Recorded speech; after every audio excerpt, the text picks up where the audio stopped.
Olá, meu nome é Ellen e hoje eu vou mostrar para vocês como fazer o nosso planejamento anual com Deus no centro, um planejamento que as nossas metas estejam de acordo com a vontade de Deus, que elas estejam alinhadas com a vontade de Deus. A Bíblia diz que o coração do homem pode fazer planos, mas a resposta certa vem dos lábios do Senhor. E eu quero fazer uma pergunta antes para ter certeza se realmente você está disposto a estar alinhado com a vontade de Deus, se você está disposto a fazer as coisas de acordo com a vontade de Deus, porque por muito tempo eu não estava. E eu vou começar esse vídeo falando sobre isso, porque pode ser o seu caso, e o meu testemunho sirva para você. Por muito tempo eu orava, a Deus pedia, e o Senhor não me dava, eu não recebia. E um dia eu li uma palavra, que ela me mostrou o porquê que eu não recebia. Essa palavra, ela é de Tiago 4. Eu vou ler aqui ela para vocês entenderem do que eu tô falando. De onde procedem as guerras e contendas que há entre vós? De onde senão dos prazeres que militam na vossa carne? Cobiçais e nada tendes, matais e invejais e nada podeis obter. Viveis a lutar e a fazer guerras, nada tendes porque não pedis. Pedis e não recebeis, porque pedis mal, para esbanjares em vossos prazeres. Inicialmente eu vou ler esse trecho para explicar para vocês o que Deus falou comigo nesse primeiro momento. Quando eu li isso há 4 anos atrás, eu entendi. Porque eu pedia para Deus realizar os meus sonhos, mas eu não queria saber se aquilo era a vontade dele. Eu queria aquelas coisas para esbanjar nos meus prazeres, para poder ser feliz aqui na terra. Eu não estava me importando com as coisas do alto, com as coisas eternas. Eu não estava me importando com ele. Eu não queria saber qual era a vontade dele para minha vida. Eu queria saber qual era a minha vontade, o que eu ia preencher os meus vazios, e eu queria aquilo para mim. E o Senhor não me dava porque eu pedia, mas eu não recebia porque eu pedia mal para esbanjar nos meus prazeres. Mais na frente ele diz assim: infiéis, não compreendeis que a amizade do mundo é inimiga de Deus? E eu era amiga do mundo, eu era crente, eu nasci na igreja e eu sempre fui crente, mas eu era amiga do mundo. Por quê? Porque, como eu disse, eu não estava pensando nas coisas do alto, eu estava pensando nas coisas terrenas, nas coisas do quê? Do mundo. E não eram coisas ilícitas, eram coisas lícitas, eram coisas ter filhos, ter estabilidade financeira, ter conforto. E essas coisas se tornaram os meus ídolos, porque eu queria muito, mas não era porque, para a glória de Deus, não queria ter filhos, eu não pensava em ter filhos para a glória de Deus. Eu não pensava em ter estabilidade financeira para a glória de Deus, era para o meu conforto. Era porque era bom. E eu não queria saber se era aquilo que Deus queria para mim. Eu só queria aquilo e me manter naquilo, porque eu já tinha, né, um pouco de conforto, muito mais do que eu já tive na minha vida. Então eu me apeguei àquilo e eu fiquei com aquilo. Se eu perdesse aquilo, eu ia morrer. E isso eu não falava, mas estava no meu subconsciente. Isso me levou a várias crises de ansiedade. Eu tive muitas crises de ansiedade e depois o Senhor me mostrou o porquê que eu tinha. Porque a minha confiança não estava nele. Minha confiança estava no meu conforto, estava nas coisas que eu tinha, e aquilo não me trazia paz. Porque eu continuava muito mal. Eu tinha muitas crises de ansiedade. E o Senhor me mostrou, é isso. Tu tá amando o mundo. E amar o mundo é ser inimigo de Deus. Ter amizade com o mundo é ser inimigo de Deus. Aquele, pois, que quiser ser amigo do mundo, constitui-se inimigo de Deus. O 5 diz: ou supondes que em vão afirma a Escritura, é com ciúmes que por nós anseia o Espírito, que ele fez habitar em nós? Então, Deus, ele quer ser a nossa prioridade. Ele não quer que a gente coloque outras coisas no lugar dele. E eu tava colocando outras coisas no lugar dele. Antes, ele dá maior graça, pelo que diz: Deus resiste aos soberbos, mas dá graça aos humildes. Sujeitai-vos, portanto, a Deus, mas resisti ao diabo, e ele fugirá de vós. Chegai-vos a Deus, e ele se achegará a vós outros. Purificai as mãos, pecadores, e vós que sois de ânimo dobre, limpai o coração. Afligi-vos, lamentai e chorai, converta-se o vosso riso em pranto, e vossa alegria em tristeza. Humilhai-vos na presença do Senhor, e Ele vos exaltará. E quando eu li isso, eu chorava, porque eu tinha entendido tudo. Porque eu pensava que a minha fé era ótima, ela estava firme, eu estava maravilhosamente bem, e eu estava num poço, no fundo do poço. E eu estava tão fundo que eu não conseguia nem enxergar o quão cega eu estava. E o Senhor tirou as vendas dos meus olhos e fez eu enxergar os meus ídolos. E eu realmente chorei, como a própria palavra diz, eu me humilhei diante de Deus e eu me arrependi, porque eu entendi que eu não queria a vontade de Deus porque ela era dolorosa, desconfortável e difícil. Muitas vezes ela é. Às vezes ela é confortável, mas muitas vezes ela é dolorosa, porque é na fraqueza que a gente é forte, porque o poder de Deus se aperfeiçoa na fraqueza. O Senhor, Ele quer que a gente passe por tribulações para que a gente entenda, a gente aprenda, se o Senhor quer que a gente seja paciente, Ele vai trazer uma prova pra gente aprender a ser paciente. Então, assim, e é isso que a gente tem que aceitar. A gente tem que aceitar a vontade de Deus, porque ela é perfeita e agradável. E todas as coisas cooperam para o bem daqueles que amam a Deus. E aquelas coisas que não são lindas e são dolorosas e difíceis, essas coisas também vêm de Deus, porque o Senhor quer te lapidar. E você tem que aceitar a vontade dele para sua vida. Então, é isso que eu, inicialmente, é isso que eu quero dizer para você. Você tem que estar disposto a receber a vontade de Deus na sua vida. Porque existe eu vou falar outro testemunho aqui para vocês, que era um homem americano, fez teologia nos Estados Unidos, muito inteligente, e as pessoas falaram assim, você poderia ser pastor de grandes igrejas, e ele veio ser missionário num lugar que era remoto, no meio de uma selva, e ele falou assim, esse lugar é muito perigoso, cheio de bichos peçonhentos, uma tribo, e ele disse, não existe lugar mais perigoso do que longe da vontade de Deus. Não existe lugar mais perigoso do que longe do que Deus quer pra gente, porque é muito pior. Por mais que seja desconfortável, mas não existe lugar pior do que fora da vontade de Deus. E é isso que eu tenho pra dizer pra vocês. Agora eu vou dar uma dica pra vocês. Isso aconteceu 4 anos atrás e toda vez que eu leio isso fala ao meu coração. Porque todo dia a gente coloca ídolos diferentes ou ídolos iguais no nosso coração e a gente tem que se policiar, vigiar, ser vigilantes para poder o Senhor estar todo dia no centro da nossa vida, como nossa prioridade. Então, sejam vigilantes também. Eu queria colocar também uma observação e dizer para vocês que, sim, o Senhor, Ele responde às nossas orações e às vezes é o que a gente quer, porque o Senhor deu mais do que eu queria. Aqueles mesmos pedidos que eu tinha feito naquela época, depois que eu entendi e coloquei o Senhor como centro, depois que eu orei e falei assim, Senhor, eu não quero isso pra mim agora. Eu quero isso pra ti, Senhor. Então, Senhor, se meu marido passar no concurso, Senhor, vai ser pra tua glória. Se eu tiver filho, Senhor, vai ser pra tua glória. Quando eu entendi isso, Deus me deu. E Ele pode te dar também. Talvez Ele não te dê, porque não seja da vontade dEle. Mas talvez se você pedir algo que esteja no seu coração, com a motivação certa, que seja pra glória dEle, Ele também te dê. E Ele deu muito mais do que eu imaginava e do que eu sonhava. E eu sou muito grata, porque o maior, independente de coisas terrenas, de conforto, de tudo, o maior Ele me deu. O melhor de Deus não está por vir, o melhor de Deus veio há 2025 anos atrás. E Ele morreu numa cruz, e Ele salvou a nossa vida. Então,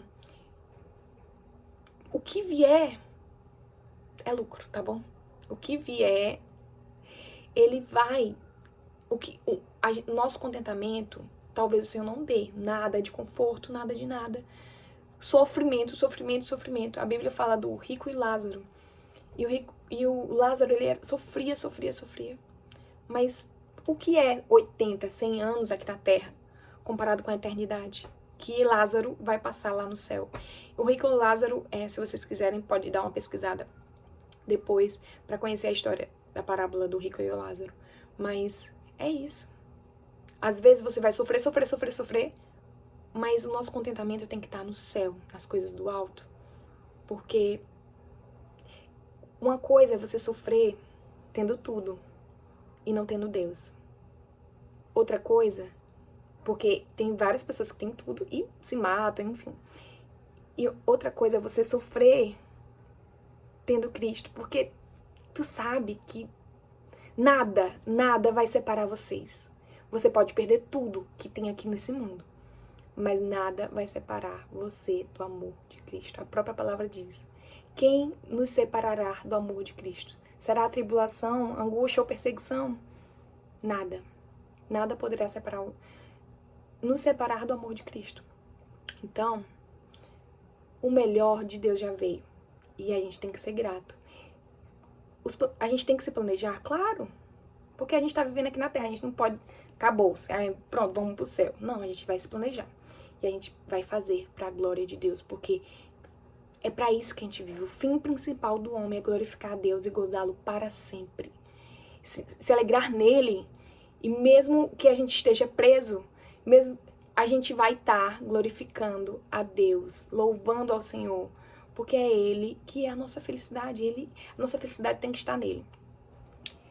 Naquele dia que eu li a palavra de Deus, eu falei pra Deus, eu falei assim: Senhor, tá tudo bem, eu aceito a tua vontade. Mesmo que tu não realize nada desses sonhos, eu ainda vou te amar. E eu ainda vou ser feliz. E mesmo que eu perca tudo, Senhor, se eu ainda te tiver, eu ainda vou te amar. E o Senhor me deu muitas coisas, mais do que eu imaginava, mais do que eu merecia, com certeza. Mas uma coisa eu digo pra vocês: se Ele não tivesse me dado, eu ainda seria grata, porque, como eu disse, Ele já me deu muito. Ele me deu Cristo. E é isso que eu tenho pra dizer pra vocês. Agora a gente vai pro passo a passo, e eu vou falar pra vocês que o primeiro passo é orar. Senhor, tira a venda dos meus olhos. Senhor, me mostra os meus ídolos. Senhor, faz eu me prostrar diante de Ti. Senhor, faz eu Te buscar mais. Me ajuda a ser melhor pra Ti. E aí você vai orar e vai pedir para o Senhor te mostrar a vontade dEle pra tua vida. E você vai precisar de um profeta? Não, você não vai precisar de um profeta pra saber qual é a vontade de Deus pra sua vida. E também não vai precisar de sonhos e visões, não. Tá aqui, tá na Bíblia, a palavra de Deus. É aqui que tá a vontade de Deus pra sua vida. E o que você faz pra descobrir? Lê. É só você ler ela. Foi assim que Deus falou comigo, através de Tiago 4. Deus falou comigo através da palavra dele. O Senhor falou muito, e tudo que ele falou tá aqui. Então, medite nele, busque ele, e esteja nos seus planos. Esteja nos seus planos, inicialmente, buscar a Deus, ler, meditar na palavra dele de dia e de noite, porque a palavra dele diz isso, é a vontade dele pra você. Diz que isso é que você tem um relacionamento com ele. Primeiro, buscar a Deus, ler, meditar na palavra dele, isso tem que estar no seu planejamento. Outra coisa que tem que estar no seu planejamento: a palavra de Deus diz que o nosso corpo é templo do Espírito Santo e que a gente tem que zelar pelo nosso corpo físico também. Então a gente tem que cuidar da nossa saúde, a gente tem que fazer um exercício físico. Outra coisa que tá na palavra de Deus trabalha. Quem não trabalha não come. E você quer comer, aí quer cair do céu, maná, acabou aquele tempo. Agora a gente tem que trabalhar. A Bíblia diz que quem não trabalha não come. Então temos que trabalhar também. Então tem que estar no nosso planejamento a gente trabalhar para a glória de Deus. Não tô falando que a gente não pode ser médico, não tô falando para ser pastor e só trabalhar nas coisas da igreja, não. É porque o médico, ele trabalha para a glória de Deus quando ele faz o melhor dele. Eu tava lendo Gênesis, e quando Caim foi oferecer para Deus o sacrifício lá, e ele matou Abel e tudo, e aí Deus falou assim: se você não tivesse feito bem, eu aceitaria. Se você não tivesse feito bem, eu aceitaria sua oferta. E é isso. A gente tem que trabalhar bem. Se eu sou advogado, eu tenho que trabalhar para a glória de Deus. Eu não posso ser corrupto, eu não posso mentir. Tem que ser para a glória de Deus. Se eu sou um médico, eu tenho que ser o melhor médico, porque eu tô fazendo pra glória de Deus. Não é pra eu ser o melhor médico, pra que eu ser o melhor. Eu tenho que ser o melhor para Deus. Ah, eu sou professora, pois então eu vou trabalhar pra glória de Deus. Eu vou ficar só sentada, mandando os meninos fazer uma tarefa, só ganhar dinheiro meu fácil? Não, eu tenho que dar uma aula boa, porque eu estou fazendo isso para a glória de Deus. Então é nesse sentido que é fazer as coisas para a glória de Deus. A Bíblia diz que todas as coisas me são lícitas, mas nem todas convêm. Então, o que é que não convém? Temos que ler a Bíblia para poder a gente saber o que é que não convém. A Bíblia diz também que quer comais, quer bebais, qualquer coisa que façais, fazei para a glória de Deus. E é isso. É isso que você tem que fazer. É tudo isso. Trabalhar, ser generoso, amar ao próximo, ser respeitoso. Gente, a Bíblia tem tanta coisa e é tão difícil. Eu sei que é difícil, gente, fazer a vontade de Deus. É tão difícil. Mas a gente não consegue sozinho. A Bíblia diz que não há um justo, um sequer. Não há um que busque a Deus. Então como é que a gente faz? Pede ajuda pra Ele. Senhor, me ajuda, eu não quero mentir mais. Eu não quero mais pecar. Eu tiro esses ídolos do meu coração. Então é isso que você tem que fazer. E os planos mais individuais... Ah, Senhor, eu quero passar no concurso, eu quero ganhar mais, eu quero ter filhos. Veja, lembra que você torna coisas lícitas e ilícitas? Você torna coisas lícitas, coisas boas, ganhar mais, não tem problema. Mas coisas boas em ídolos, você faz aquilo de ídolos e aquilo se torna pecaminoso. Então o que é que eu tenho que fazer? É saber se eu tô fazendo aquilo para a glória de Deus. É saber se eu quero ganhar mais para poder eu competir com os meus vizinhos, com os meus parentes, para mostrar que o meu carro é mais chique, ou é para poder eu ser generoso, ajudar órfãos e viúvas, sustentar a minha família. Não tem problema você ter um carro, mas precisa ser o carro mais chique do universo, mais caro? Não precisa. Você precisa de um carro para se locomover, que claro que não dê dor de cabeça, que não fique quebrando, lógico, mas precisa ser um Tesla, entendeu? Então, é isso. Você tem que querer as coisas pra glória de Deus. Então, por que eu quero um Mustang? Se, sei lá, meu Deus do céu, se eu tiver um Gol novo, assim, que não esteja quebrando e tudo, já tá bom. O meu, que é antigo, já tá bom, entendeu? Então, assim, não precisa. Mas tá tudo bem, se você quiser, você pedir, se o Senhor quiser lhe dar. Mas se a sua motivação seja, mas eu quero um Tesla porque, eita, todo mundo vai achar legal. Vai ser o carro mais chique do condomínio, o carro mais chique da rua, dos meus familiares. É pra isso? Pois se for por isso, não está de acordo com a vontade de Deus. Porque a gente precisa de um carro, é pra nos transportar, pra levar coisas pra obra do Senhor. Entendeu? Isso não é sobre carro, é sobre tudo. É sobre por que eu quero filhos? É pra poder preencher vazios, porque eles são fofos e engraçados? Não, eu quero filhos pra glória de Deus, pra que eles cresçam no reino de Deus e que eles avancem o reino de Deus e preguem a palavra de Deus para os amigos deles e assim a palavra de Deus chegue a mais lugares. É pra isso? Então é isso que você tem que ver, se você tá fazendo as coisas pra glória de Deus. E o que eu quero pra você nesse 2026 é que você faça suas metas de acordo com a vontade de Deus. Se planeje, tá tudo bem se planejar. E é isso. E se você achou esse conteúdo útil para as pessoas planejarem a vida com Deus no centro, então pode mandar esse vídeo para as pessoas e curtir o vídeo. Obrigada. Tchau.